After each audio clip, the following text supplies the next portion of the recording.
noite, eu sou a Raiane Amorim e hoje eu, o Danilo Cachito e o Guilherme Biasioli falaremos sobre a primeira lei de Mendel. Gregory Johann Mendel foi um monge agostiniano nascido em 1822 que desde pequeno ele já ajudava sua família trabalhando de jardineiro e em criação de abelhas.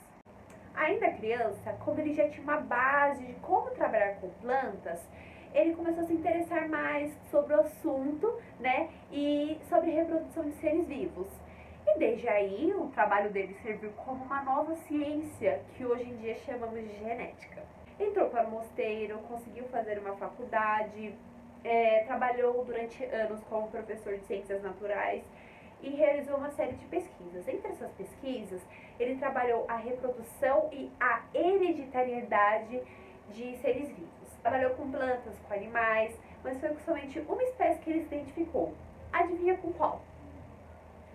Com ervilhas. Agora me diz, por que ervilhas? Porque na época, as ervilhas, elas tinham recurso muito abundante e também eram baratas. E para ele, o que servia eram ciclos completos, ou seja, que cresciam, que amadureciam e que se reproduziam, e não necessariamente morriam. Fala galera, aqui é o Cachito. Hoje eu vou falar sobre experimentos de Mendel. Os experimentos de Mendel nos ajudaram a descobrir características dos nossos pais, como a cor dos olhos, cor do cabelo e etc. Eu vou mostrar para vocês agora como funciona o processo do experimento da ervilha, no vídeo agora. Você sabe como herdou as características dos seus pais? Como é possível calcular a probabilidade de herdar a cor dos olhos da sua mãe ou a diabetes do seu pai? Para entender como as características passam de pai para filho, precisamos voltar no tempo até o século XIX, a um homem chamado Gregor Mendel. Mendel era um monge biólogo austríaco que amava seu jardim e, cultivando ervilhas, descobriu os princípios da hereditariedade durante as suas experiências. Combinando uma espécie pura de ervilhas amarelas com uma espécie pura de ervilhas verdes, nasceram apenas ervilhas amarelas, e por isso chamou o amarelo de dominante, pois foi encontrado em todas as novas ervilhas. Então, Mendel fertilizou essas ervilhas amarelas que nasceram entre si, e nessa segunda geração nasceram ervilhas amarelas e verdes. Percebendo então que a cor verde foi escondida pela amarela, chamou essa característica de recessiva, e desses resultados, concluiu que cada característica depende de dois fatores, um da mãe e um do pai. Esses são os pares alelos, que representam as variações de um gene. Se o par alelo for idêntico, teremos ervilhas homozigóticas.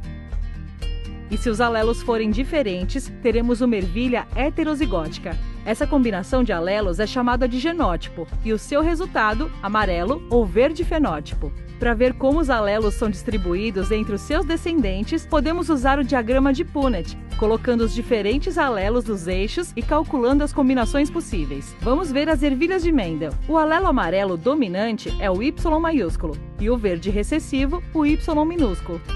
O maiúsculo sempre se sobrepõe ao minúsculo. Então, o único jeito de ter bebês verdes é ter dois minúsculos na primeira geração. A ervilha mãe homozigótica amarela dará a cada bebê um alelo dominante amarelo, e a ervilha pai homozigótica verde um alelo recessivo verde. Assim, todos os bebês serão amarelos e heterozigóticos. Então, na segunda geração, quando as ervilhas heterozigóticas cruzarem, seus bebês podem ter qualquer um dos três genótipos possíveis, com os dois fenótipos possíveis. Mas as ervilhas têm muitas outras características. Além das cores, elas podem ser ainda lisas ou rugosas. Teremos assim então todas as combinações possíveis. Usamos o diagrama de Punnett dessa vez um pouco mais complexo para calcular a proporção de cada genótipo e os seus fenótipos. E muitas coisas são bem mais complexas que ervilhas. Sou Guilherme Biasioli Ferreira e vou falar sobre os resultados e as conclusões da primeira lei de Mendel. Mendel percebeu que a linhagem de sementes amarelas sempre produziam 100% dos seus descendentes com sementes amarelas, e o mesmo acontecia com as sementes verdes. As linhagens não apresentavam variações, constituindo linhagens puras, ou seja, mantinham suas características ao longo das gerações. Contudo, Mendel concluiu que cada ser vivo é único e possui um par de genes para cada característica. As características hereditárias são herdadas metade do pai e metade da mãe. Os genes são transmitidos através dos genes. Os descendentes herdarão apenas um gene de cada característica de seus pais, ou seja, para uma determinada característica haverá apenas um gene do par, tanto da mãe ou quanto do pai.